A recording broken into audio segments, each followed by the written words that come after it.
Bien, jóvenes, buenas tardes. Como les estaba comentando, estoy un poquito resfriado. El invierno no me hace muy bien, ya estoy viejito, pero vamos a hacer todo lo que podamos, ¿ok? Esta es una clase que teníamos pendiente por un problema, ¿se acuerdan? Que quedó ahí con el programa, pero por suerte con los delegados logramos llegar a un acuerdo para recuperarla en este módulo. ¿Y de qué vamos a hablar hoy día, profesor?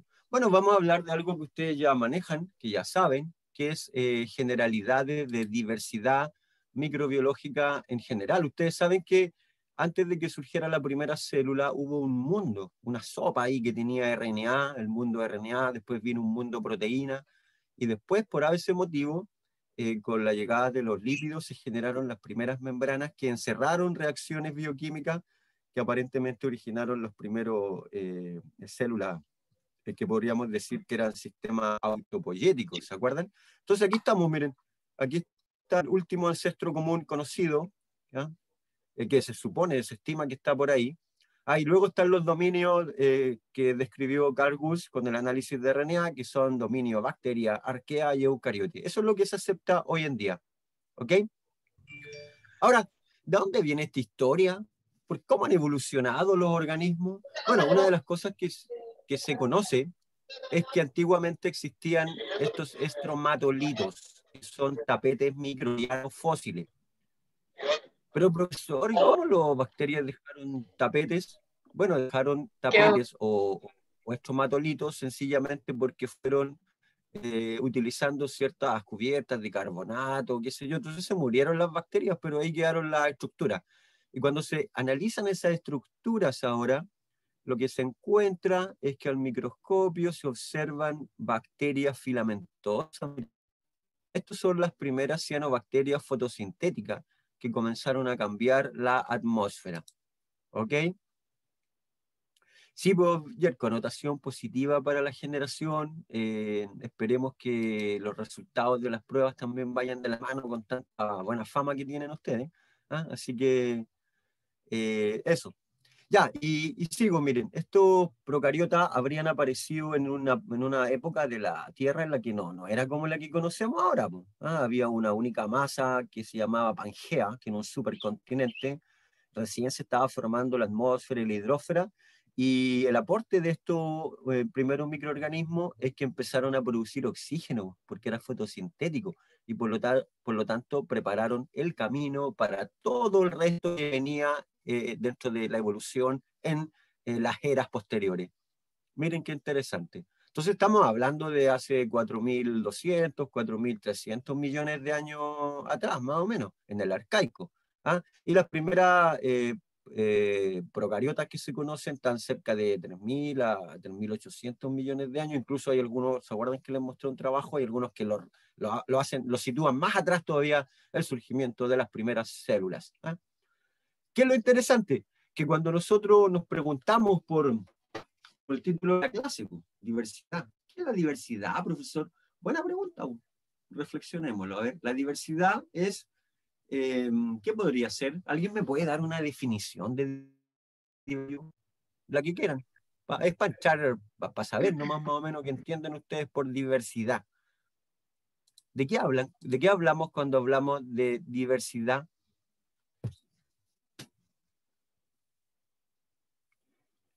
Ángela, no me acuerdo si subí pero apenas termine la clase te lo subo, ¿ok? Si es que no lo he subido, ¿vale?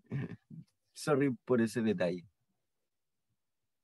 Ya, ¿de qué hablamos cuando hablamos de diversidad? ¿Quién me cuenta?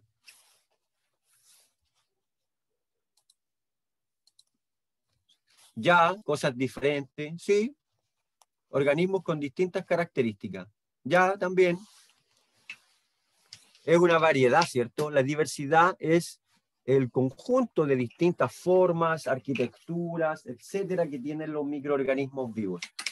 Y no solo los microorganismos, pues si nosotros evolucionamos a partir por lo tanto nosotros formamos parte de la diversidad de la vida. En alguna parte la línea homínida de la que derivamos empieza a evolucionar y llegamos a generar estos homo sapiens que hacen sociedades, ¿cierto? Hacen estructura de educación, estructura sanitaria para protegerse de las pandemias, hacen universidades, Y algunos que otros de los individuos les da por estar estudiando enfermería y otras carreras más, ¿cierto? Por lo tanto, somos parte de esa diversidad, todos nosotros. ¿Qué es lo interesante? Miren, fíjense acá, esto es el año 2010, la enciclopedia británica decía que más o menos existía, mira, la mitad de la torta de la diversidad, 740.000 especies, según ellos eran insectos. Luego venían las plantas, luego venían las algas, qué sé yo, y otros animales, ¿ok? Y de hecho, miren, a las bacterias y a los virus los ponía ahí esa barrita chiquitita que apenas se ve. Ellos, porque en esa época se conocían muy pocas bacterias y pocos virus también. Eso viene, se empieza a conocer después del año 2000, claro, en el 2010 justo empieza la biología molecular ahí a darle fuerza, digamos, a todo lo que es el estudio de la diversidad ecológica microbiana. Pero se conocía lo que se podía ver, nomás por lo que los antiguos ecólogos y entomólogos podían caracterizar. Pero fíjense que hacia el 2012, en este otro portal, bacterias ya ocupan el 25% de la torta. Pero profesor, ¿cómo pasó tan rápido de ser como el 1, el 2% al 25%? Ahí entra un concepto clave hoy en día, que es la genética, la molecular y la biotecnología. Y las herramientas de computación y los software de análisis de bases de datos que han permitido generar verdaderos gene bank o bancos genéticos, donde cada vez que tú encuentras una secuencia de un organismo, la comparas con lo que se sabe y el sistema te dice, encontraste algo nuevo. Y listo, pues ahí queda asociado el nombre. Ojo que hoy en día no es necesario cultivar el microorganismo, basta con tener su RNA ribosomal. Ese es lo que disparó estos datos, pues. Ahora, ¿qué es lo que pasó? Que en algún momento empezaron a aparecer, porque la biología, la biotecnología, todo lo que... De hecho, hoy en día hay un montón de programas, chiquillos, de herramientas que se usan en medicina, que es de los Big Data, almacenamiento. Cuando yo empecé, era estudiante, uno compraba un disquete que tenía como máximo 100 megas. Hoy día ustedes compran en cualquier parte un pendrive del orden de los terabytes, o sea, nos disparamos en órdenes de magnitud de capacidad de información. Es una cuestión maravillosa cómo esto ha evolucionado, lo rápido que ha evolucionado. Entonces, ¿cuál es la diversidad macro y microscópica entonces en el planeta? La verdad que eso se está estudiando. Todavía responder esa pregunta no es muy trivial.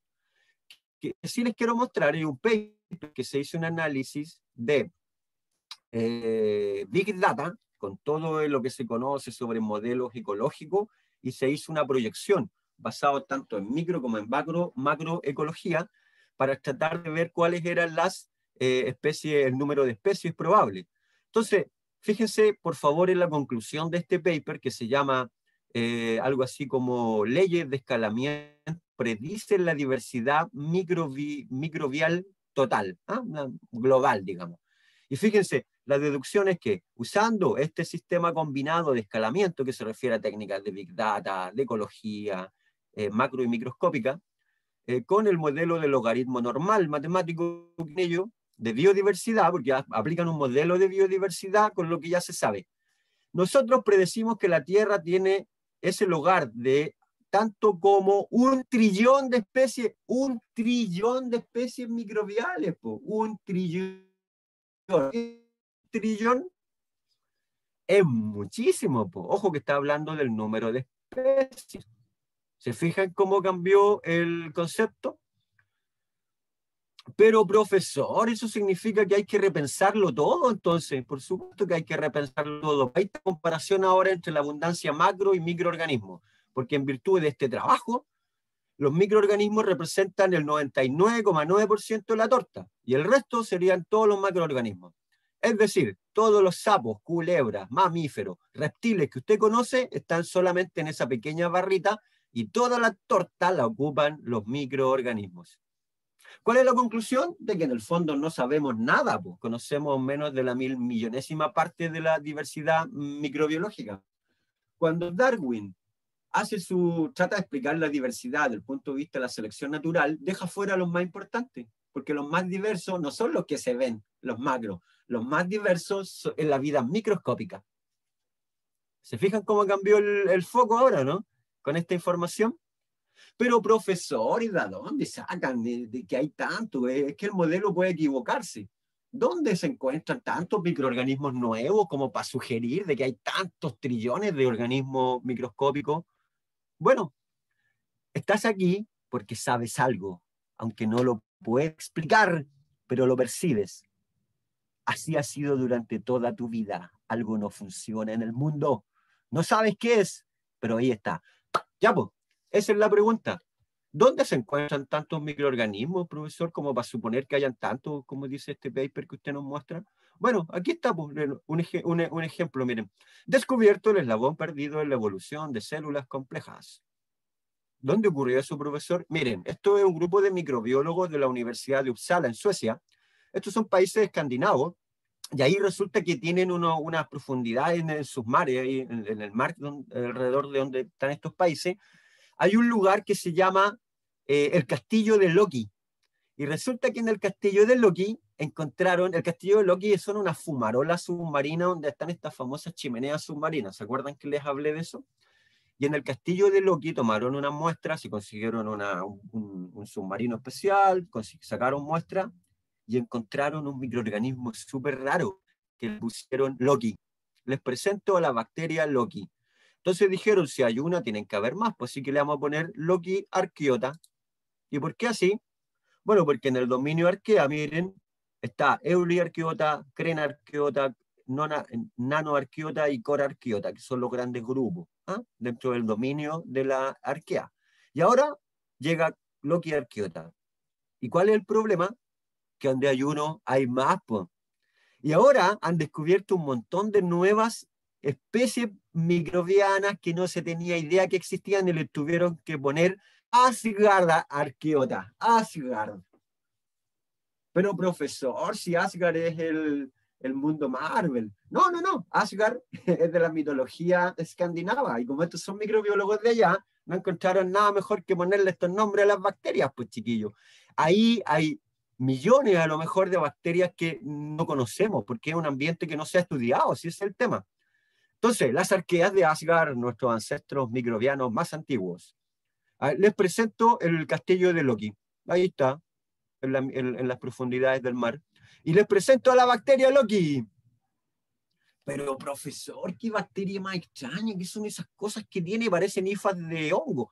Sí, pero se aisló DNA, se logró hacer crecer esta cepa en el laboratorio, simulando las condiciones, y no es un hongo, es una bacteria que hace unas cosas raras. Miren, ¿se dan cuenta cómo le estamos dando color a la cuestión? Estamos dándole base a este nuevo cambio de foco. Y el cambio de foco es que la vida macro no es nada.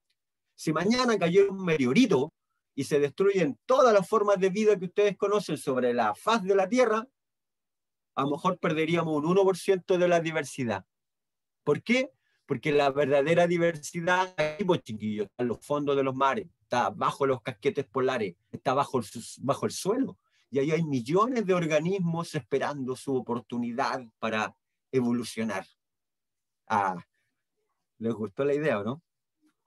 Ya, ¿y qué es lo interesante? Miren, lo interesante es que estos investigadores encontraron que los genes que tienen estas bacterias del grupo de Asgard, que le llamaron Asgard criota, son muy parecidos a Eukarya, porque había muchas proteínas y muchos procesos que se creían que estaban restringidos al dominio Eukarya. Hoy sabemos que están aquí en Arquea, que están descubriendo los suecos.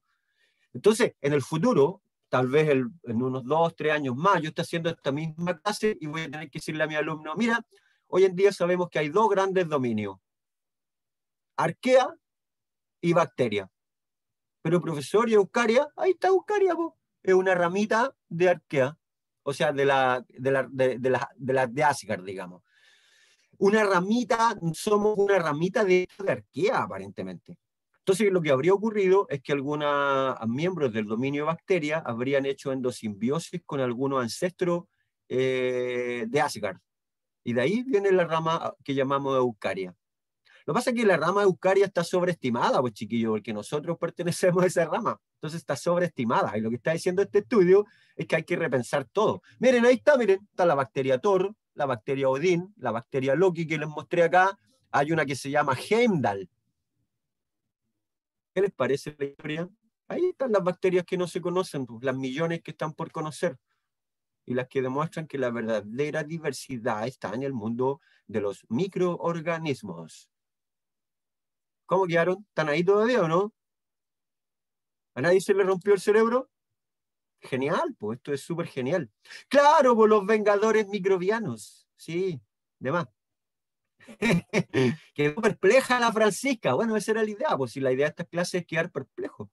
Yo les dije en la primera clase, chiquillo, más que conocimiento en este curso, vamos a cambiar nuestra perspectiva. Ah, y esta clase justamente te hace cambiar algunas perspectivas, por eso que era importante tenerla.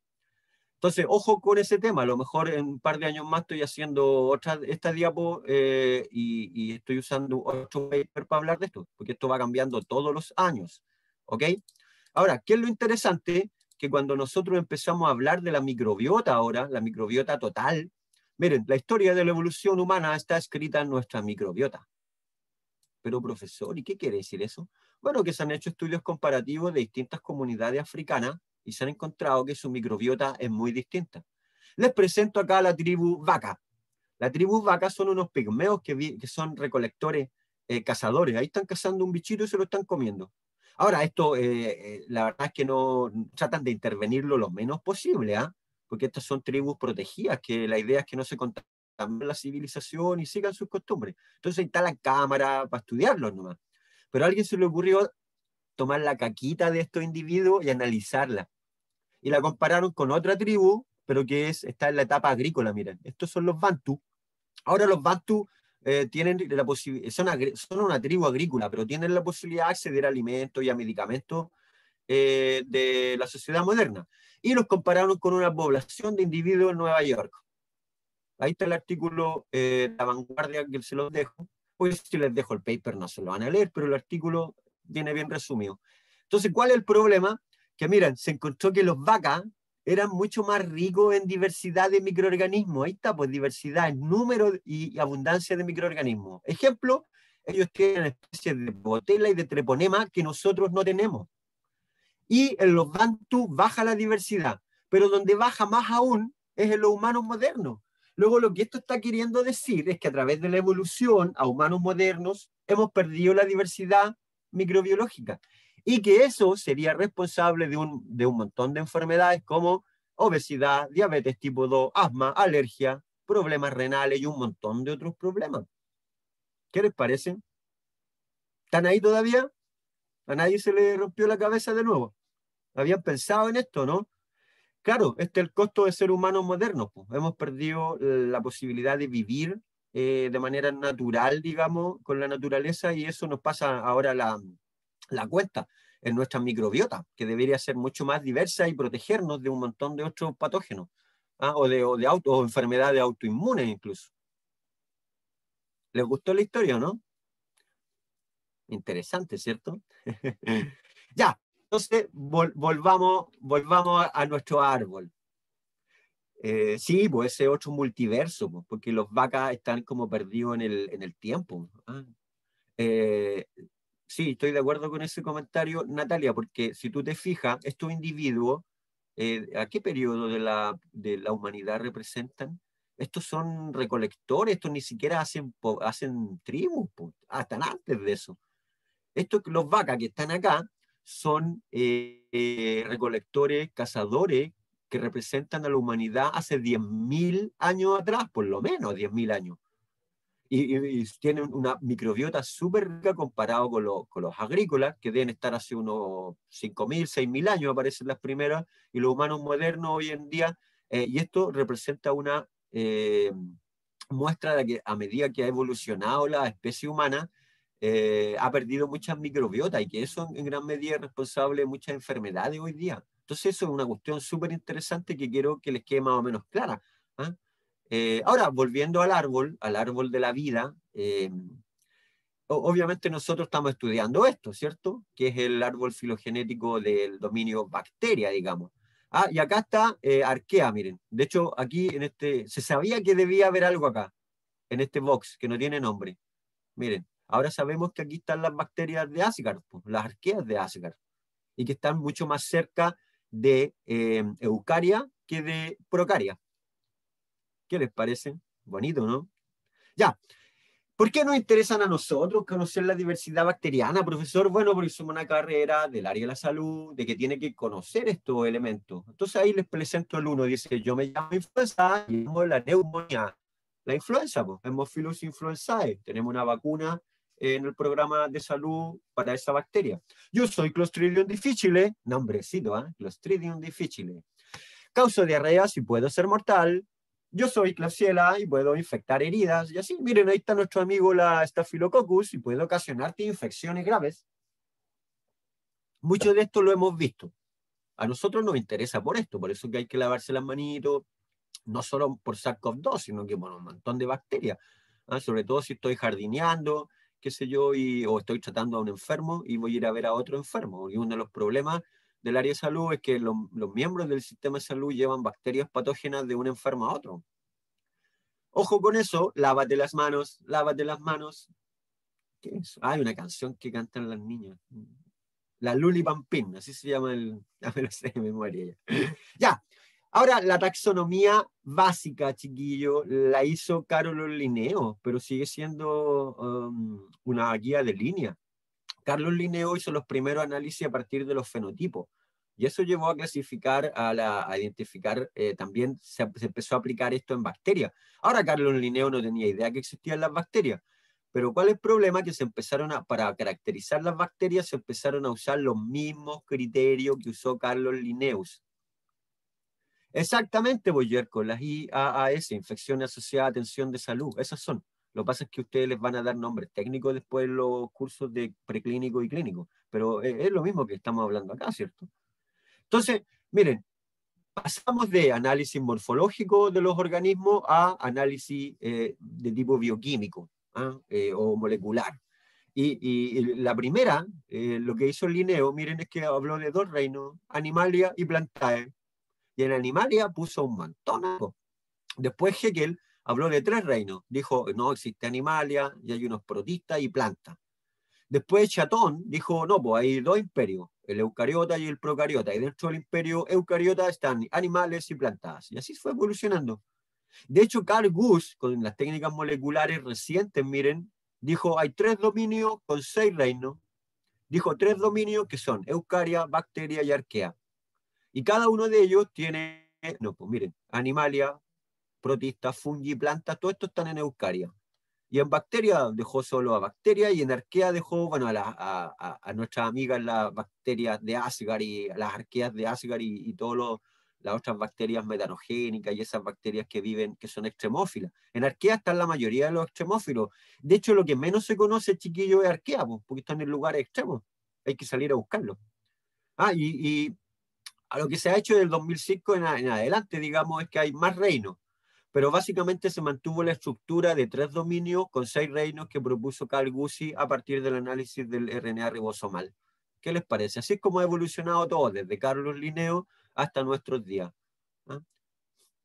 Ahora, obviamente, en las bacterias se usó el mismo criterio que cuando se clasificaban plantas. Pues acuérdense que los paleobotánicos, qué sé yo, o la gente que trabaja en zoología, tiene sus cartitas, sus tablas dicotómicas, donde va ahí anotando. Bueno, los microbiólogos empezamos al principio a hacer lo mismo. Los clasificamos en si eran coco, espirilo, bacilo, ustedes lo saben.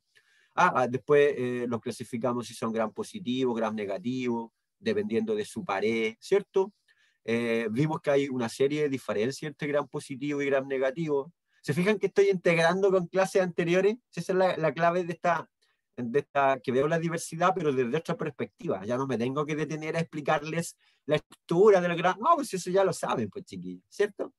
Miren qué maravilloso. Y esto determina una serie de diferencias entre gram positivo y gram negativo. Y una de las que vemos en la naturaleza es que se pueden clasificar según la fuente de energía utilizada.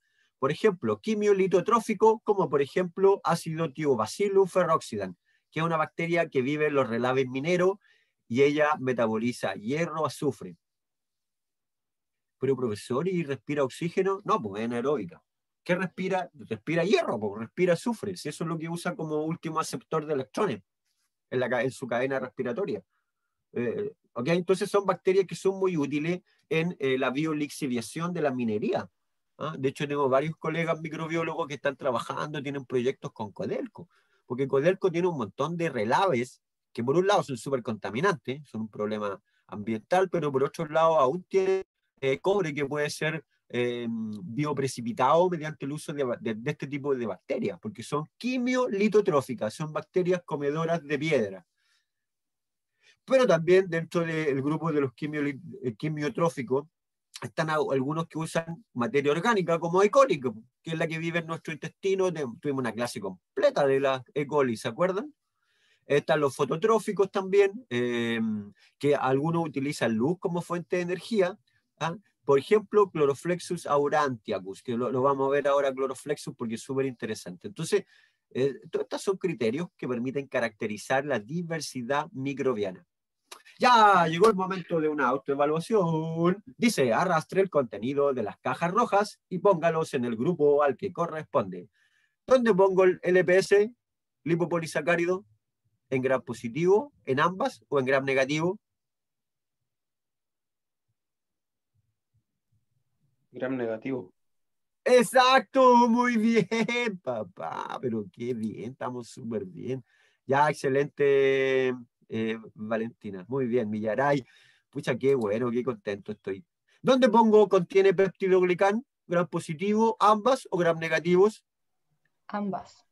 Ambas, pero por supuesto, pues, si la gram negativo tiene menor cantidad, pero también tiene. Ya, perfecto. Me quedo súper tranquilo. Sé que pueden hacer esta tarea que les voy a dejar. ¿Dónde pongo color azul violeta? Gram Positivo. positivo. Gran positivo. Gran positivo, exacto. Ya, me quedo súper tranquilo. Sí, obviamente color morado tiene que ir en gram negativo, ¿cierto? Y hay algunas que son de ambas, otro gram positivo y gram negativo. Perfecto, ya. Les dejo la tarea para que aquí pueden ver si han aprendido o no. Esa es la clave, ¿no? Yo siempre estoy tratando de darles estas tareas de hecho, voy a tratar de convertir esto en un juego para que puedan, y después se los publico. Ya, ahora el problema de conocer la diversidad microbiana, pues chiquillos, es que es súper complejo porque hay que usar hoy en día, primero, fíjense que en estas diapos dice que se conoce entre el 1 al 3%.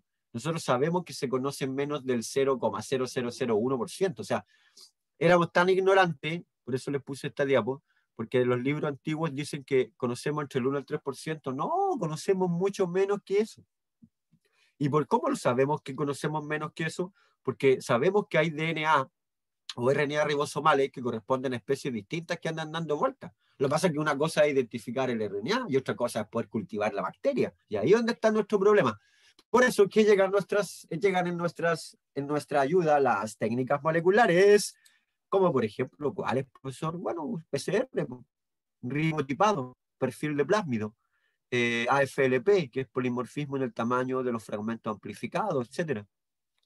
Profesor, pero ¿cómo se hace esas técnicas? Bueno, veamos una, mira. Esto que está acá consiste en que yo extraigo DNA de distintas cepas de Acinetobacter baumannii y los trato con enzimas de restricción.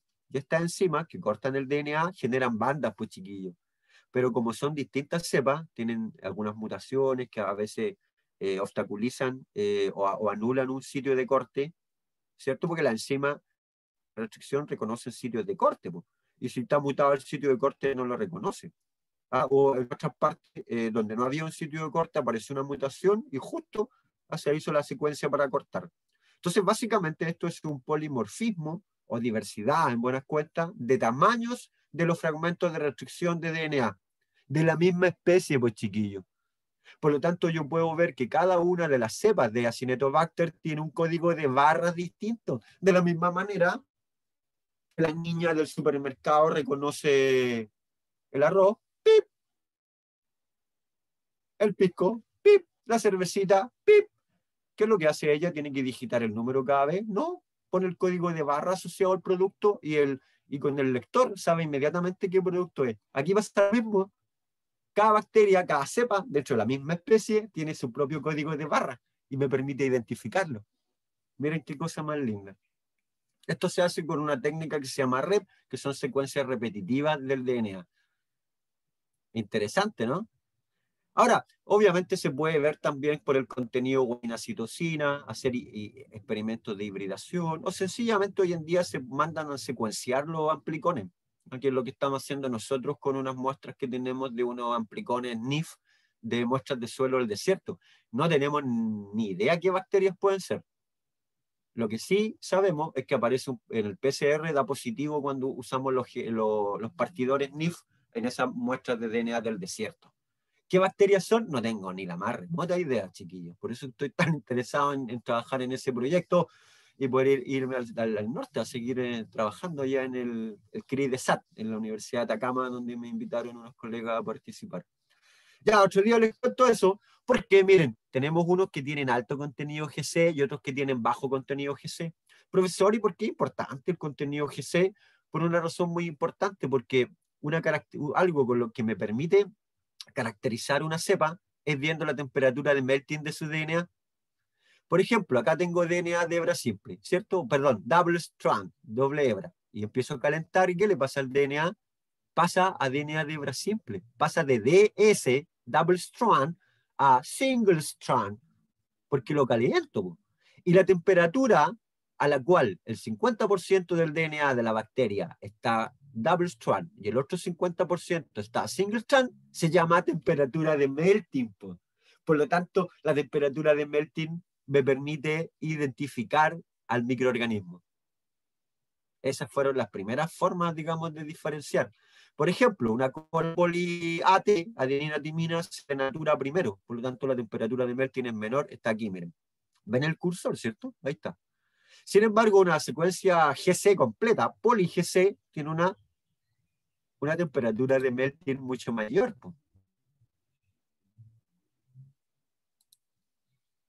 Sí, otro día les cuento más esa historia. Sí. De hecho, tengo pensado invitar al profesor, al líder del proyecto, que es un botánico especialista en microbiología de plantas, de extremófilos.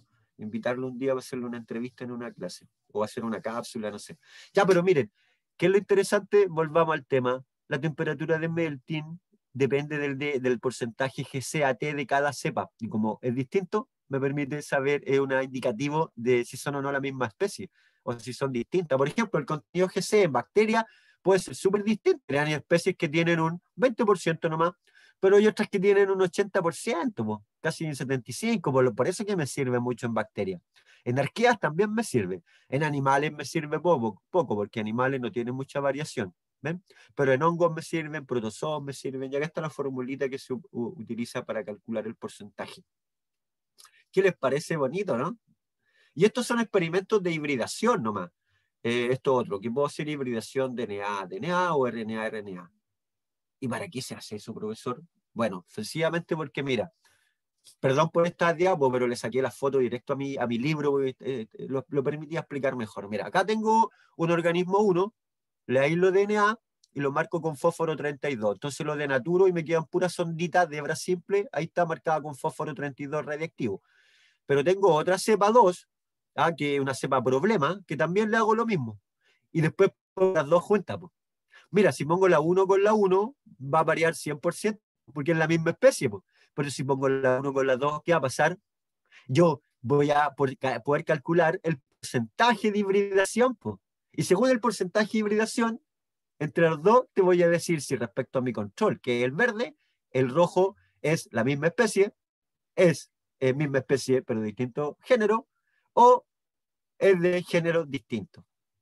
Por ejemplo, mira, acá se hizo la 1 con la 2 y me da un resultado de que hay un menos de 25% de hibridación de los dos DNA. ¿Cuál es la conclusión entonces? Vamos, ¿cuál es la conclusión? Si junté DNA de la cepa 1 con la cepa 2 y me da que tiene menos de 25% de hibridación, ¿cierto? ¿Cuál es la conclusión entonces? Ahí está, pues miren la escala ahí. Exacto, muy bien, son géneros distintos.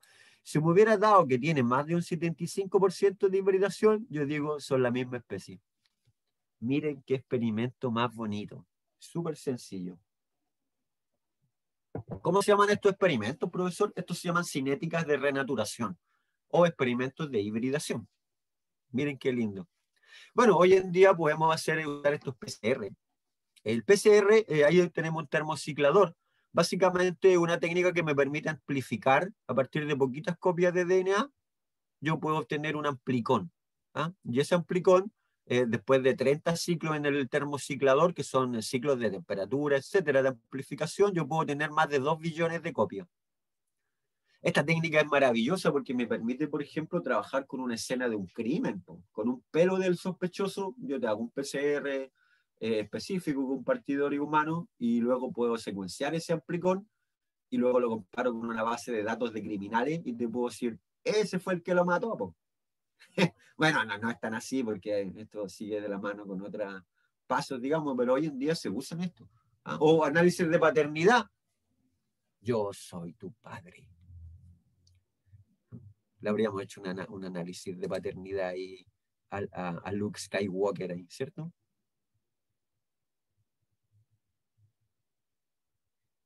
Sí, pues el PCR también se puede usar con una gotita de sangre. Sí, en CSI Miami lo muestran siempre. Chicos, les No, voy a dejar aquí abajo, profe. no tengo tiempo. Ah, sí, dígame. Sí, no, que era una consulta, tenía que ver como con ese PCR de COVID que venden, que uno le mete una gotita de sangre y ve como si sale positivo o no para COVID. ¿Es similar Sí, o nada que ver? sí, pues es lo mismo. Es lo mismo, es lo mismo, porque lo que hace es que tú tienes que poner una... lo que pasa es que, ojo, que hay varios kits. Hay unos kits con anticuerpos, que son los kits primarios, digamos, que te hacen.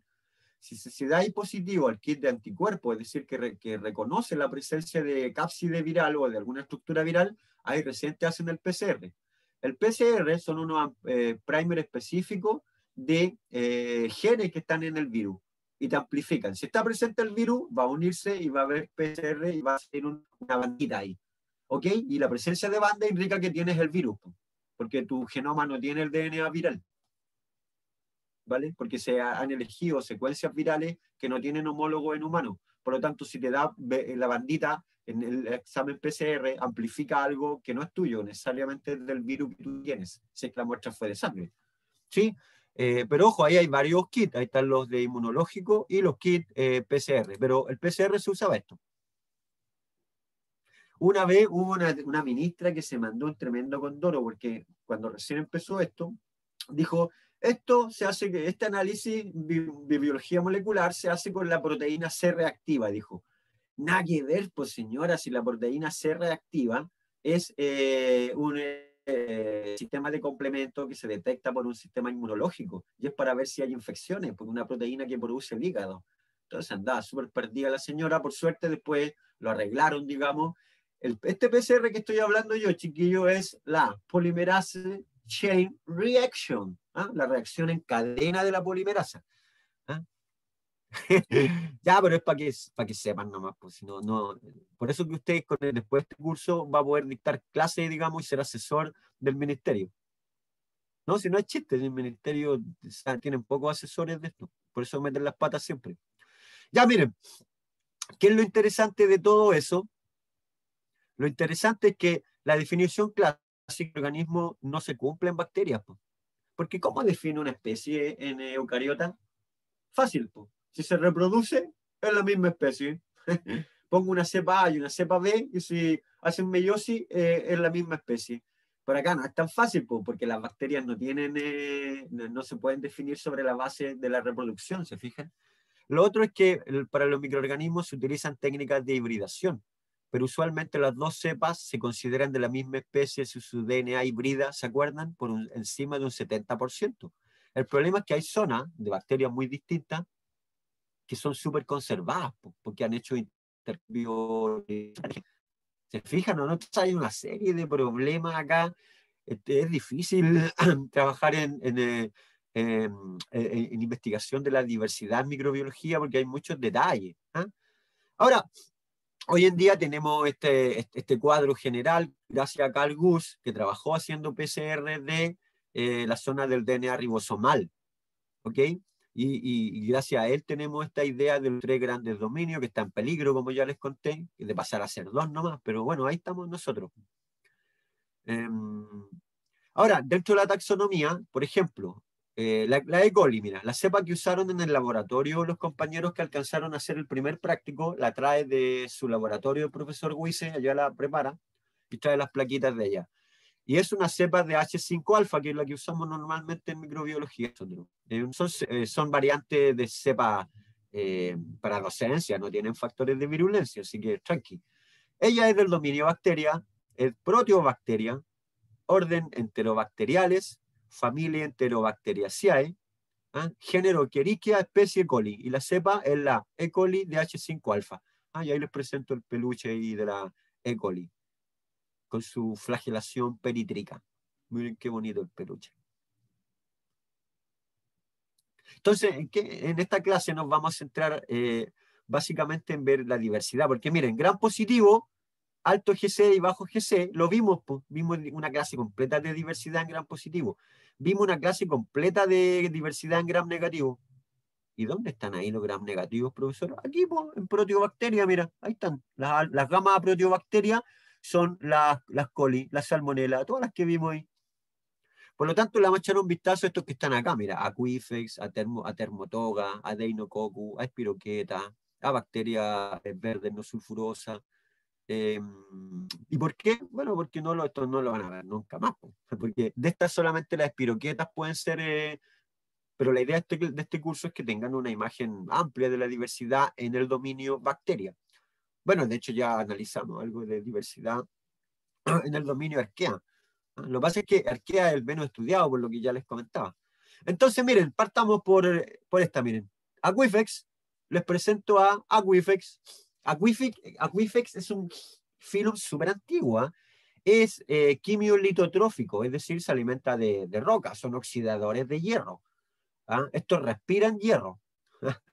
Aquifex, considerado como miembro de bacteria más hipertermófilo, crece a 85 grados Celsius, mira.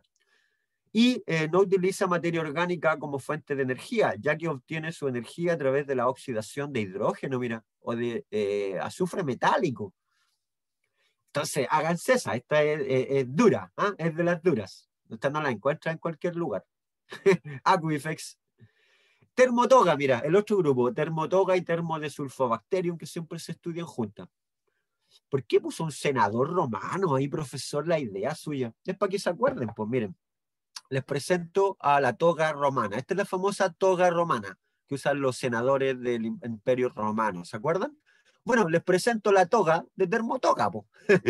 Ahí está. No sé si se ve, pero es una membranita que tiene ahí esta bacteria. Esta bacteria crece a 70 grados Celsius. La bacteria puede reducir sulfato más termófila que se conoce. En general son bacterias extremófilas, pero súper interesantes de estudiar, po. Chloroflexus, miren, Chloroflexus, que es una bacteria verde no sulfurosa de ese grupo E, es la bacteria fotosintética más primitiva que se conoce. Profesor, ¿y es posible que Chloroflexus haya dado origen a las plantas? Sí, pues, las primeras plantas, algas, todos los fotosintetizadores vienen en línea recta de Chloroflexus. ¿Qué les parece? Son procariotas filamentosos, forman unas verdaderas especies manantiales termales neutros, porque esto les gusta la temperatura igual, forman matas espesas. Y ahí aparecen los cloroflexos. Son como unos hilitos, de hecho aparecen de repente, no sé si alguien ha visitado las termas en algún lugar y en las termas están ahí, les gusta. Este género a mí me gusta mucho, miren, este grupo, Deinococcus, Thermus y Deinococcus en general, mira. En este grupo están las especies más extremófilas que se conocen. Profesores, eso parece como una tétrada. Sí, pues, son 4 bacterias juntas porque les gusta vivir ahí de 4 a las Deinococcus. Son resistentes al frío, son resistentes a la oxidación. Por ejemplo, Deinococcus radiodurans no forma espora y no es móvil. Es quimio organo heterotrófico, es aeróbico obligado, es decir, utiliza el oxígeno para obtener energía, como último aceptor de electrones en la cadena respiratoria. ¿Y qué es lo interesante de eso, profesor? ¿Por qué le gusta? Me gusta, porque mira, Deinococcus radiodurans, de ahí viene su nombre, una bacteria extremófila. Por ejemplo, usted, yo y toda su familia solo estamos 3 a 6 grados Gray, que son unidades de radiactividad. Bueno, de hecho con 6 grados Gray, ¿ah? De hecho en Chernobyl, en Fukushima, se alcanzaron los 4 grados Gray, un poco más en algunos sectores, suficiente para matar a un ser humano. Bueno, la dosis de 60 grados Gray puede matar a todas las células de una colonia de Escherichia coli. ¿Y cuánto aguanta Radiococcus de Radiodurans? 5.000 grados Gray. 5.000, po. 3 órdenes de magnitud de radiactividad más que nosotros. Y sin pérdida de viabilidad. Y a dosis de 15.000 grados Gray solo pierde un 37% de viabilidad. Interesante, ¿no? Por eso es que hay algunos portales que son un poco sensacionalistas. Por ejemplo, 20 minutos dice, te presentamos a Conan, la bacteria invencible. La están comparando con una película antigua ahí que se llama Conan el Bárbaro. No se conoce ningún otro ser vivo capaz de resistir semejante cantidad de radiación gamma. Bueno, yo conozco un humano que reside, bueno, el único humano que conozco que resiste altas radiaciones de gamma se llama David Banner. Pero no lo molestes, porque no es él cuando se enoja.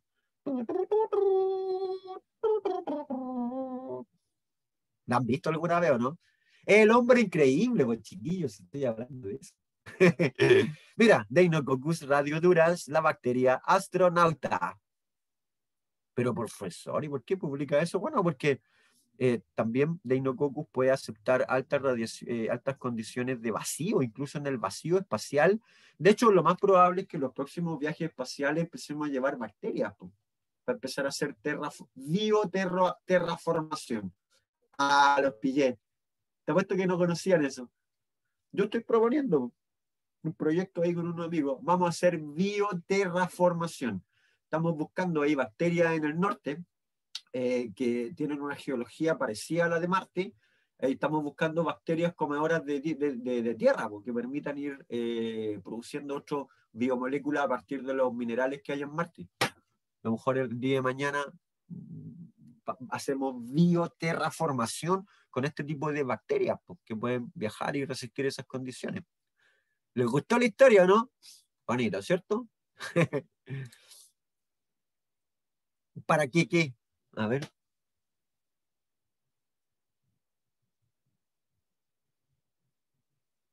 Eso.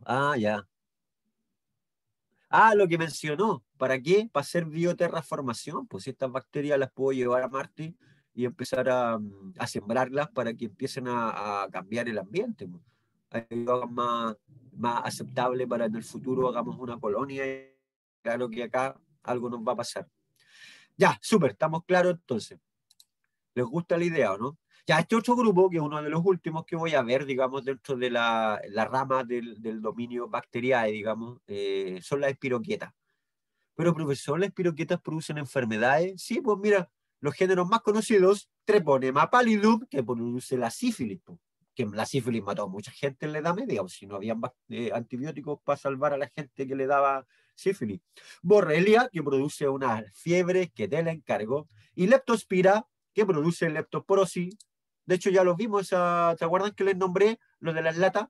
¿Por qué? Porque la leptospira queda en el riñón del ratoncito, el ratoncito orina la lata, se seca ahí la espora de la bacteria, tú abres la lata, sin haberla limpiado, y se manda un rico trago de cervecita con leptospira, y eso le puede costar la muerte.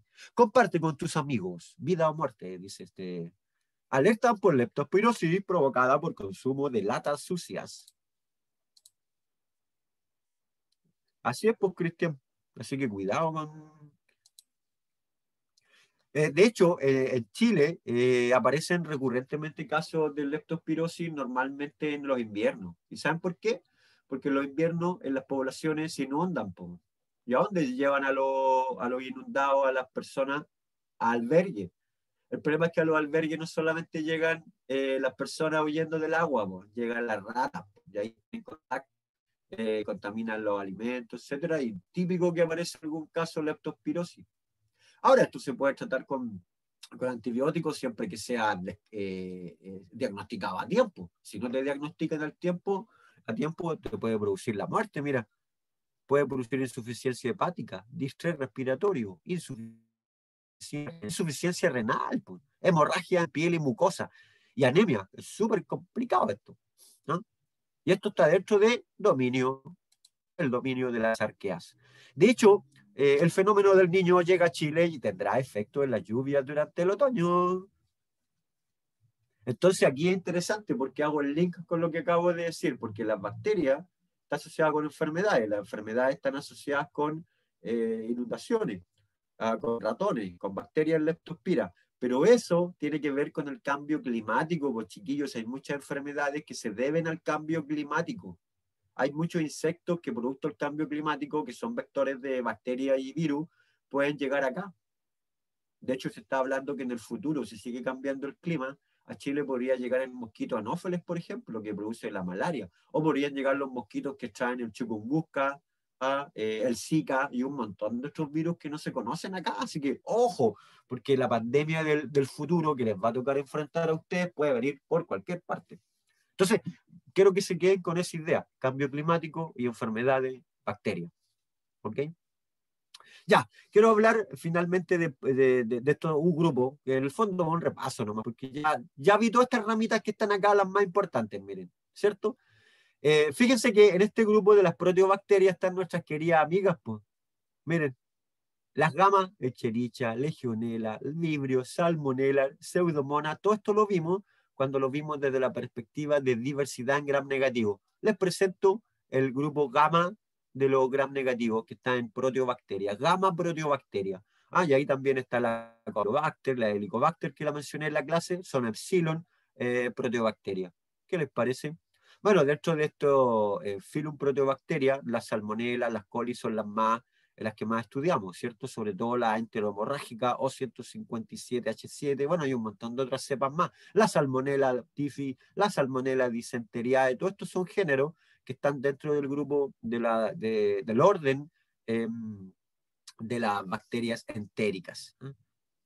De hecho, las bacterias entéricas tienen un montón de características que no las voy a revisar porque ya las vimos, ¿cierto? En la clase. La E. coli es la que más se conoce, y acuérdense que una de las cosas importantes es ser capaz de caracterizar las cepas. ¿Y cómo se hace? Con los antígenos, ¿cierto? Aquí hay unas diferencias una tabla, resumen, con algunas diferencias entre bacteria, arquea y eucaria. Profesor, ¿y de dónde sacan que las arqueas son más parecidas a la eucaria? Fíjate vos, mira, fármacos como clorfenicol, canamicina, streptomicina, no le hacen nada a arquea, no le hacen nada a eucaria, pero para las bacterias las mata. ¿Qué quiere decir eso? Que los mecanismos moleculares para responder a estos antibióticos son más comunes entre arquea y eucaria. Bueno, y hay un montón de cosas que también, por ejemplo, el primer tRNA iniciador, tanto en arquea como en eucaria, mira, es la metionina. A diferencia de las bacterias, que es la formilmetionina, el primer aminoácido que se agrega a la cadena naciente de una proteína. Bueno, y así sucesivamente, échenle un vistazo a eso. De hecho, las arqueas no tienen la pared canónica que tienen las bacterias. Ellos tienen una pseudomureína, tienen unos ácidos, éter de ácido graso. De hecho, existen arqueas que ni siquiera tienen pared, que son unas membranas medias raras. Mira, te muestro acá abajo, por ejemplo, los típicos, mira, abajo están los fosfolípidos de eucarionte o bacteria, mira. ¿Qué tienen? Bueno, ahí está el fosfolípido. Primero, tienen D-glicerol, mira. A diferencia de los fosfolípidos de arqueas que tienen L-glicerol. Ahí está el grupo fosfato, pues este es un fosfolípido, mira. ¿No lo reconocieron al tiro? No, lo voy a decir a la profe Pepita ahí, que en bioquímica no está muy bien. Los voy a acusar con la Pepita, que se olvidaron de todo bioquímica. Ya, ahí está, miren. L-glicerol. Sin embargo, de hecho, en eucarionte y bacteria las cadenas de ácido graso son no ramificadas. Y en arqueas sí son ramificadas, miren. Ya, tienen que acordarse de eso, chiquillos.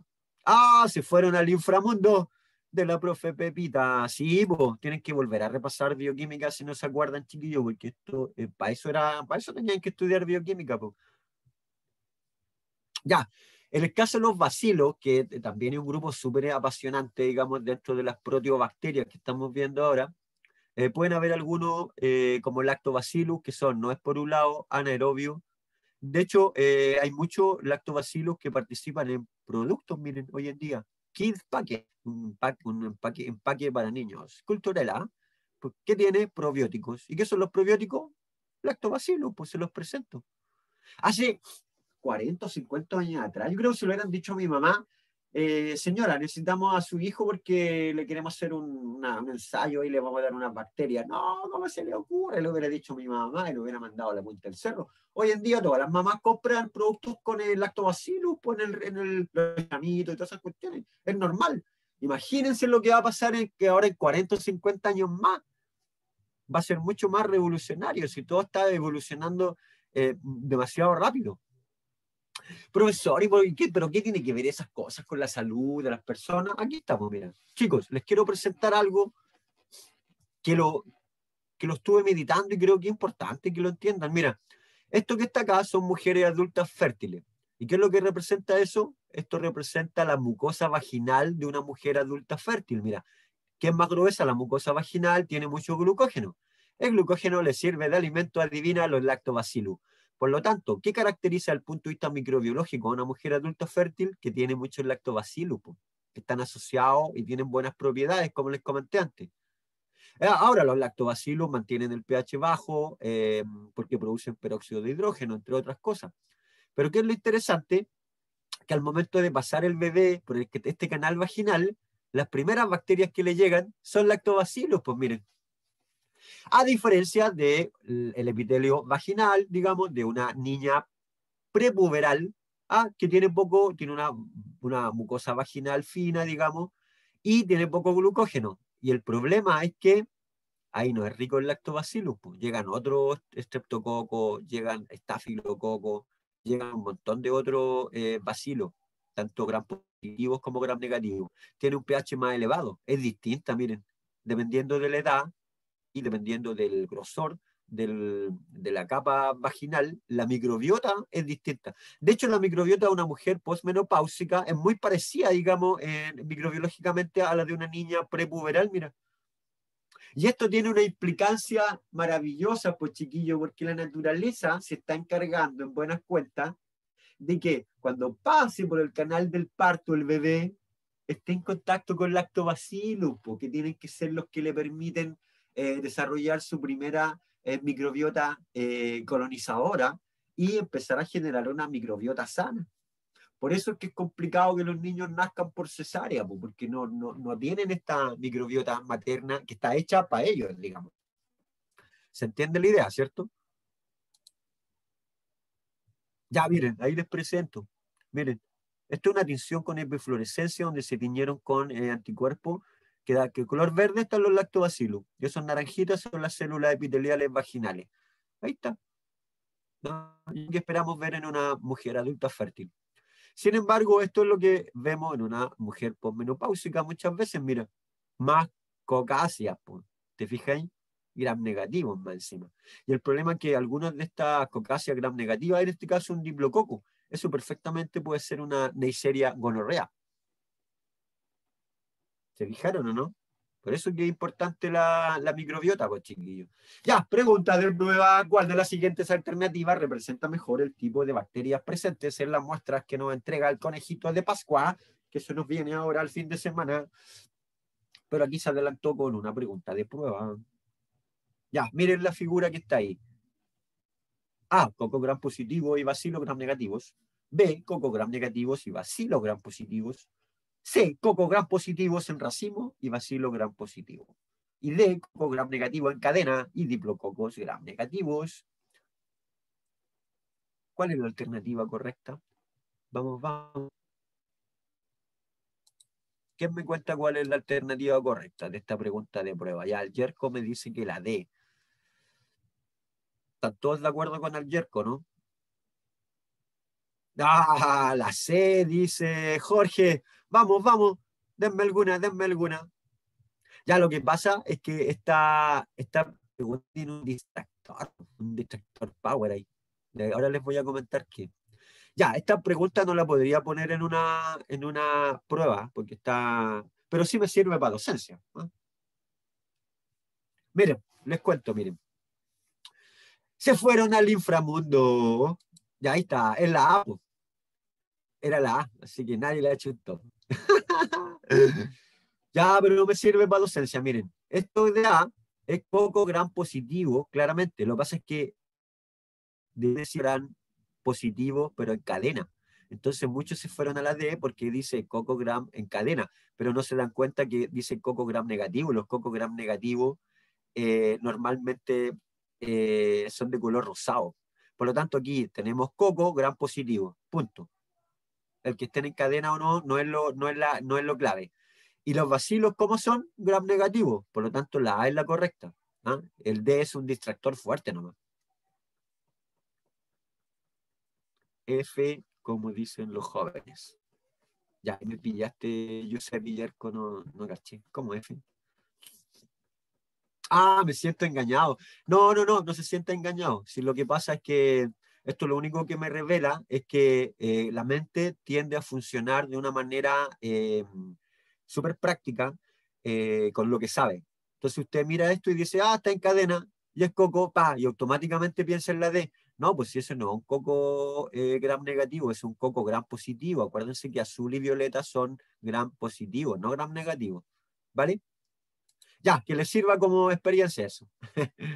Ya, chicos, ahora rápidamente, esto lo vieron con el profe Wiese, de hecho, solo se los nombro. Miren, existen una serie de pruebas bioquímicas que permiten caracterizar esta diversidad microbiológica.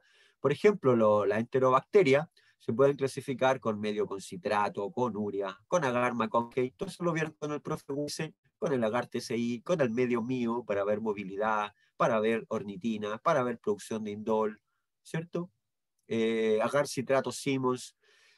¿Para qué sirve el agar citrato Simmons? Para ver si las bacterias usan citrato como fuente de carbono. Y en ese caso el medio se pone de color azul, por el cambio en el indicador azul de bromotimol. Así se llama el indicador que va en el medio cultivo.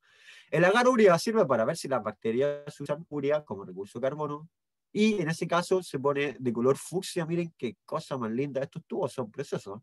Ya los van a ver ya.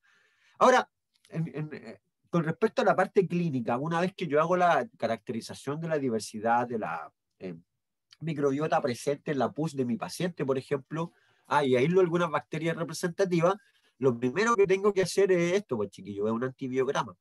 ¿Por qué? Porque ahí yo puedo ver a cuál antibiótico es resistente y a cuál es sensible. Obviamente, si yo tuviera que usar un antibiótico para este paciente que tiene esta bacteria, yo digo, usemos ese que está acá y ese que está acá, que son los halos más grandes. Por ningún motivo usar eso de acá, porque ahí no le voy a hacer nada, hay un disantibiótico, eso no me sirve, porque no hace ni un halo, no inhibe el desarrollo de la bacteria. Por lo tanto, esto es lo que usted se hace cuando se hace un análisis de orina por una infección y dice antibiograma, y el antibiograma te dice ahí los antibióticos que es más apropiados para tratar al paciente. ¿Qué te parece? Bonito. Bueno, también tenemos la clasificación por hemólisis, alfa, beta o gamma. Tenemos los estreptococos que, bueno, hay algunos que son beta hemolíticos, que son súper complicados, sobre todo en mujeres embarazadas. Bueno, en cualquiera que tenga una cepa virulenta de Streptococcus galactiae. Tenemos un montón de pruebas como la coagulasa, la catalasa, la prueba de sensibilidad a bacitracina que me permite identificar en este caso, con crecimiento alrededor del disco. En este caso es Streptococcus del grupo C. Y sin crecimiento son Streptococcus del grupo A, porque se inhibe acá. Entonces es interesante porque con el uso pequeño reactivo, como antibióticos, como medios de cultivo, como indicadores de viraje de pH, yo te puedo ir diciendo cuál es tu bacteria. Esto lo saqué directamente de la guía de trabajos prácticos. Entonces, mira, el profesor les va a pasar en algún momento una cocácea gram positiva. Lo primero que usted hace es ver si es catalasa. Luego, si es catalasa positiva, puede ser Staphylococcus micrococcus. Luego hace la prueba a bacitracina. Si es sensible, es decir, forma un halo la bacteria frente a bacitracina, quiere decir que es micrococcus. No queda más. Ahora, si es resistente, puede ser Staphylococcus, pero tiene que demostrarlo. ¿Cómo? Viendo resistencia a novobiosina. Si es sensible a novobiosina, o después la prueba de la coagulasa. Si cumplo con todo lo anterior y me da positiva la prueba de la coagulasa, sin lugar a duda es Staphylococcus aureus. Y en caso negativo, pues epidermide o ludinensis. ¿Qué les parece? Bueno, y por este lado de acá, si eran negativos, tienen que hacer otras pruebas con optoquina, viniesculina. Ahí pueden ver, de hecho pueden hacer la prueba CAM, miren. ¿Se acuerdan la de la flechita? Y en ese caso, si les da positivo, va a ser Streptococcus agalactiae. ¿Qué pago la guía? Así es como trabajamos los microbiólogos para ver la diversidad. ¿Ok? Ahora, muchas de estas cepas son responsables de infecciones intrahospitalarias súper complejas, ¿eh? Que lo IAAS, que me nombraba ahí el Yerko, ¿cierto? Pero el gran problema hoy en día son los antibióticos, pues chiquillos, porque las cepas, ¿se acuerdan lo que vimos en genética? Las cepas intercambian por conjugación, por transformación o transducción, intercambian elementos extracromosómicos que lo hacen, miren esta otra, esta es una cepa resistente. ¿Qué la caracteriza? Está llena de plásmidos, ¿cierto? Y ese es el problema. De hecho, miren, bienvenidos a la sección ¿Y qué dice la prensa? Así se llama esta sección. Gonorrea, el mal silencioso y a veces intratable que puede causar infertilidad. Claro que cada vez la cuadros de gonorrea es más difícil ayudar al paciente porque son bacterias súper resistentes a todo. OMS revela lista de superbacterias más peligrosas por su resistencia a antibióticos. ¿Eh? Muere una mujer por una bacteria resistente a los antibióticos en Estados Unidos. Bueno, la verdad es que esto último ya es más recurrente y con el paso del tiempo lo va a ser más aún porque la enfermedad infecciosa por bacterias multiresistentes son una cuestión de moda, digamos, en muchos países. ¿Ok? De hecho, en nuestro país, el calendario de vacunación 2021 tiene un montón de vacunas que son justamente para bacterias, pues chiquillos. Si esa es la clave. Mira, ¿qué vacunas del programa 2021 se aplican contra patógenos miembros del dominio bacteria en niños y adultos? Aprovecho, esta es mi última diapo de esta clase, y aprovecho a hacerle esa pregunta. Pues.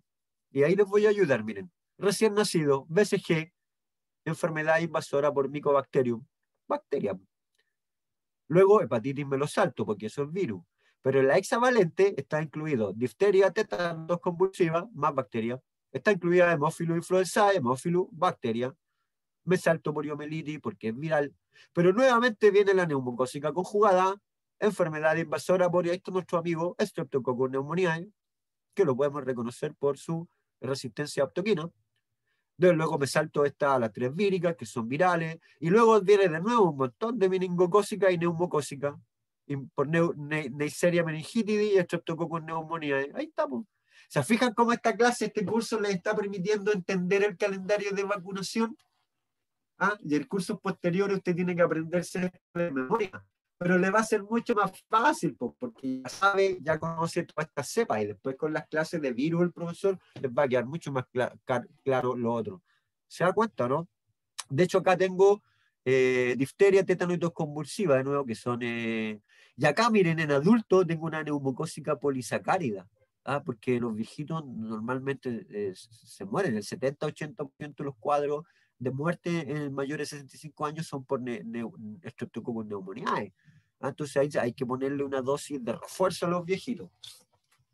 Eso, pues, chiquillos, ¿qué les parece? Interesante, ¿no? Esto es una foto que tengo ahí con mi F1, mi descendencia ahí antes de la cuarentena. Justo ayer hemos salido a la plaza. La recuerdo con cariño, porque ¿qué nos tiene ahora aquí en clase online? Un virus, ¿cierto? Y a propósito de eso, también está el calendario de vacunación COVID-19, hablando de diversidad en microorganismos. Miren, de hecho yo todavía no me puedo, hoy día jueves 1 le toca a la persona entre 52 y 53 años. Yo me voy a tocar la próxima semana, seguro, espero. Yo lo que no sé si me van a vacunar, si estoy tan resfriado como estoy ahora, sí. Pero bueno, esperemos que... Ángela, ¿y por qué? Por edad no te tocaba. Tú estás ahí en práctica, ¿o no? ¿Estáis trabajando en alguna institución de salud? ¿Por qué? Sí, pues, por el trabajo, exacto. Sí, hay muchos trabajos que son considerados de primera línea. Yo tengo amigos que son profesores de básica, menores que yo, ya los vacunaron, pues. Pero a mí me toca la próxima semana. Miren, estrategia capullo para pacientes pediátricos. ¿Alguien me puede explicar qué es la estrategia capullo? Jaja, los pillé. Los pillé. Profe, eso no Sí, es cuando dígame. vacunan o sea, creo que sé lo que es. Que es cuando vacunan como al, no sé, a la mamá o al familiar que se hace cargo como de como un bebito como con riesgo, ¿no? ¿No es como eso? Ah, perfecto. Sí, por ahí va. Normalmente el desbullo tiene relación con no se, porque no se pueden vacunar a un paciente, por ejemplo, prematuro, ¿cierto? Pero ¿qué haces? Vacunas a todos los que están en el sistema de salud, po. Vacunas a todos sus familiares directos, donde va a estar, a todos. Me refiero a adultos y niños. ¿Por qué? Porque la idea es hacerle un capullo, una protección. ¿Ah? Y generalmente funciona. ¿Ah? Y eso se está aplicando ahora en Chile, digamos. De hecho, revisen, porque si son vocales de mesa para las próximas elecciones, también pueden vacunarse, chicos, aunque no haya llegado todavía a su rango etario. Eso, yo me despido. Muchas gracias por su atención. Y espero que les haya gustado un poco la clase. Lamento, la garganta me tiene medio afectado, pero esperemos que la grabación haya salido bien. Eso, preguntas, comentarios. Va a poner ese Sí, día. pues, Fernanda, los crónicos les toca a todos los crónicos, obviamente. Ya, pues. Esta era la clase, chicos, que teníamos pendiente, pero que fue casi un resumen de otras que habíamos visto antes, porque esta es una de las primeras, pero como ya vimos, gran positivo, gran negativo, fue bastante rápido, me pude saltar todo lo que era, de hecho no dejé gran positivo en esta presentación, sí, proteobacterias, algo de gran negativo, ahí enterobacterias para que lo recordaran nomás. Ya, qué bueno que les gustó. No sé qué hora es. Se supone que ahora yo hago un Kahoot, pero no sé si alcanzamos. ¿Alcanzamos o no? Déjenme ver qué hora es. No, ya estamos muy... Ah, pero si esto termina a las 5:20, me quedan 7 minutos, pues. ¿Vale? Ya, yo creo que sí. Ya, hagámoslo cortito, ¿ya? Tiene clase la Valentina, ya, pero vaya, busca Valentina su clase y le vamos a dejar grabado el Kahoot. Es que igual le pueden servir las preguntas para la prueba. ¿Ah? Ya, entonces me voy a ir, miren, voy a irme acá, voy a dejar de compartir pantalla y me voy a ir a compartir pantalla de nuevo y me voy a ir supuestamente debería estar el Kahoot por aquí en algún lado. Ahí está. Ya, entonces me voy a compartir pantalla de nuevo y le digo, váyase a ver, ¿dónde estoy? Acá. Compartir. Ya, perfecto. ¿Lo ven o no? Entonces hay un juego que se llama Generalidades de la Diversidad Microbiológica. Vale, Valentina, va a quedar grabado. Váyase a su clase nomás y dejamos grabado el Kahoot. ¿Ya? Ya, entonces vamos a empezar. Son 5 preguntitas nada más, pero creo que es bueno que se pongan a prueba, ¿ah? Para que no, porque si les va mal, no se confíen tanto, y si les va bien, por lo menos tengan claro que están estudiando de manera apropiada. Ya, vamos entonces, vamos que se puede, cargando el juego. Aquí se supone que me tiene que dar un pin con el cual, bueno, de hecho creo que una vez que jugamos esto, ¿no? Me debería dar un pin con el cual vamos a entrar. Esperemos que lo dé hoy día. Ya ahí está el número 9959166. Acuérdense que tienen que entrar directamente en la web, ponen Kahoot y van a jugar. O los que tienen cargada la aplicación pueden cargar o entrar a través de la aplicación. Sí, jugamos alguna vez, ¿cierto, Ángela? Perfecto. Ya, ahí se están uniendo los primeros. Está el Pepe y está el Cristian. Ya están acá. La idea es que se junten unos 15 o 20, no más que eso, porque si no se nos va a caer el sistema. Y aprovechamos de jugar a ver cómo están con las preguntas. ¿Por qué me interesa jugar a esto antes de que nos vayamos? Porque primero quiero que se tengan una idea de los tipos de preguntas. Y lo otro es que, dependiendo de los resultados, voy a ver qué tanto han estudiado, porque estas materias de diversidad se relacionan con clases anteriores también, ¿cierto? Ya, perfecto. Entonces ahora, ¿Cuál era el chicos, nombre del juego? ¿cómo? Perdón, ¿Cuál era ¿cómo el fue? nombre del juego? Ah, no, olvídalo, ahí me sale el Kahoot. fin. Ahí está, se llama kahoot.com. Cuando usted entra a kahoot.com, por la web, digamos, tiene la opción de jugar. Entonces, cuando apretas jugar, te pide el código y ahí le pones ese código. ¿Vale? Ya, uno más y jugamos. Vamos, con 10 estamos. Jerkin. Ya sé quién es Jerkin. Ya, démosle entonces, generalidades de la diversidad microbiana. Ahí vamos. ¿Qué características de la microbiota presentan los análisis de heces de comunidades africanas? Poseen mayor diversidad de géneros Prevotella y Treponema, arrojan información de la evolución humana, presentan menos enfermedades que en ciudades modernas. La dieta sería el principal factor que afecta a la diversidad. Ojo que la pregunta clave aquí es ¿qué características de la microbiota? No se confundan con otra. ¿Qué características de la microbiota se obtiene el resultado? Ya, perfecto. Sí, tenemos 6 que están listos. Esa es la característica de la microbiota, ¿cierto? Que presenta, es más rica en géneros como Prevotella y Treponema. Ese es un dato crudo, es un dato fuerte del estudio que revela que la diversidad de Prevotella y Treponema es mucho mayor en los vacus que en los bantapos y mucho mayor que a su vez en las poblaciones modernas, ¿cierto? No lo alcanzó a cargar al Yerko. Ya, pero para la otra, pues Yerko. Ya, pero lo bueno es que ya sabemos la respuesta y sabemos que estaban poniendo atención a la clase. Muy bien. Ya, vamos con el otro. Vamos con el otro. Me dice que a la FER la tiene en primer lugar hasta ahora, pero estamos recién empezando. ¿Cuántos dominios y reinos propuso Carl Gusch en 1990?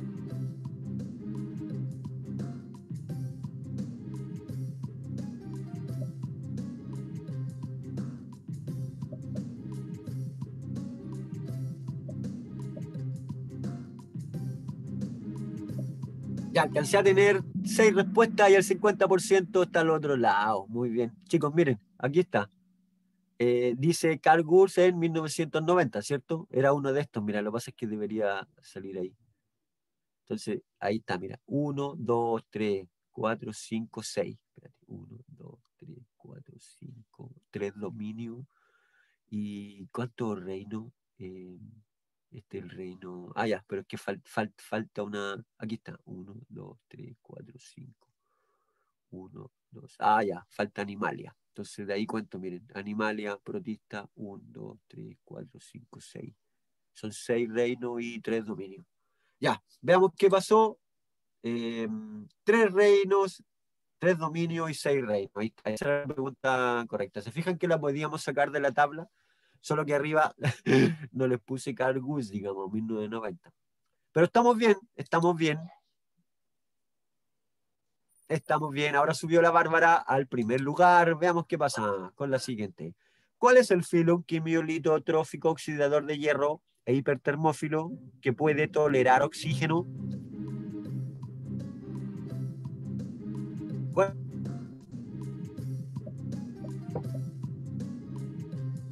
Esto es pura memoria nomás, pues lo vimos, ¿cierto?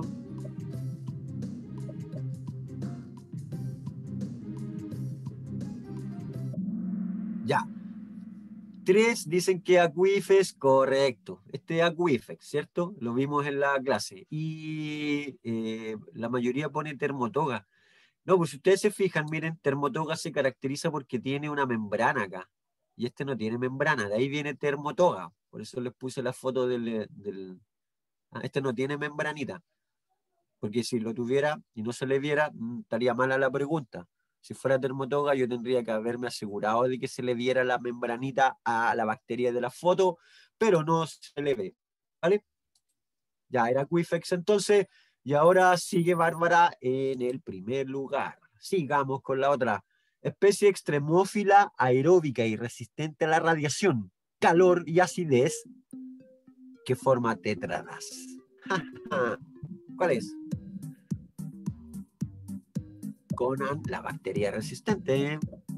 Esta es la bacteria que podría ser astronauta, decía un portal ahí. ¿Se acuerdan cuál es o no?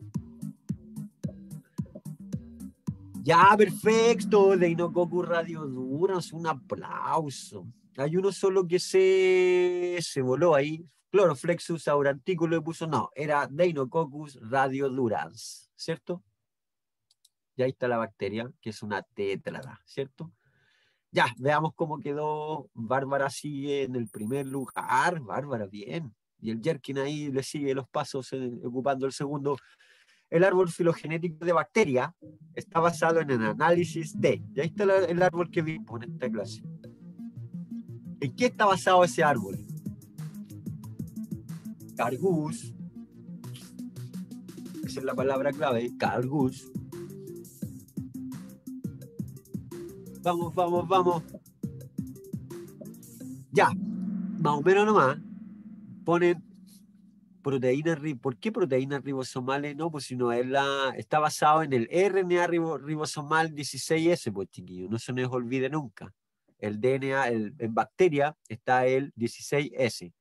En eucaria está el 18S y el 5S. Y las proteínas no tienen nada que ver porque este árbol surge por el análisis de la secuencia de nucleótidos, por homología a nivel de DNA, y no a nivel de las proteínas, porque las proteínas pueden cambiar mucho más, digamos.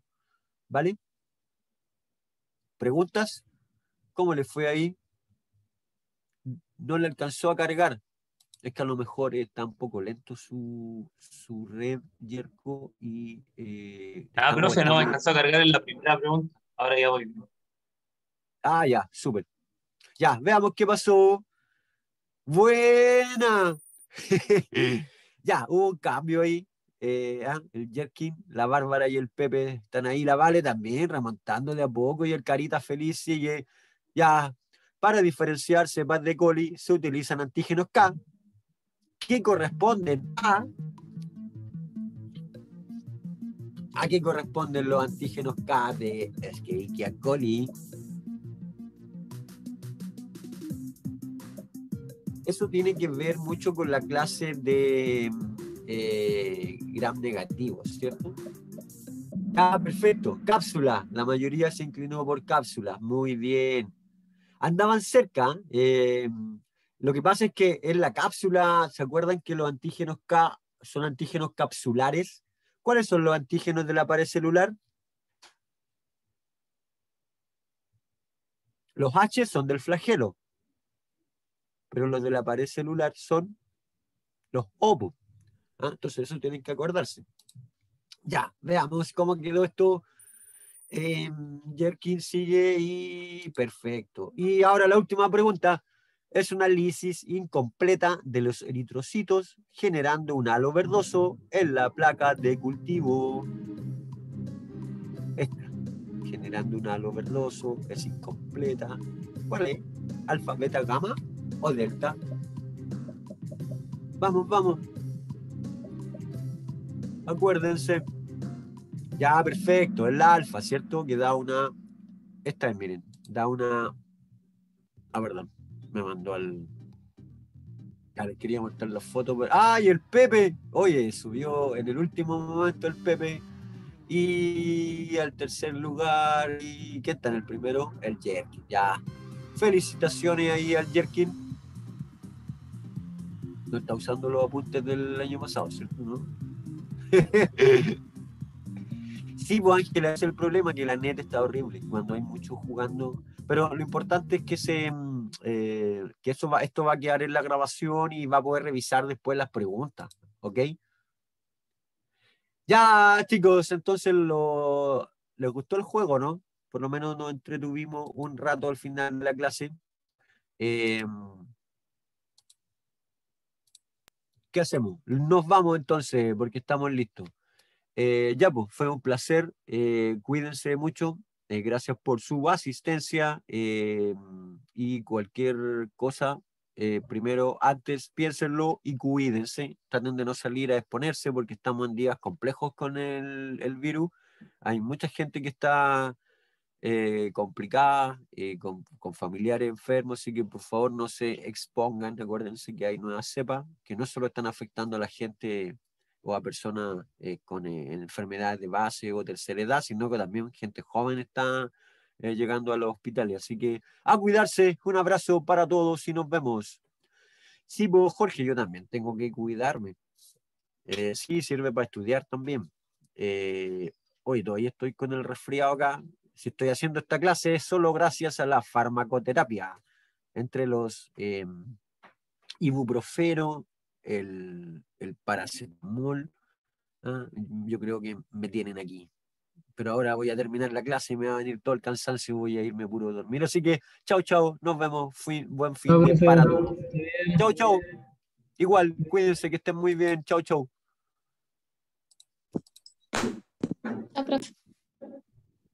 Chau, chau. Cuídense.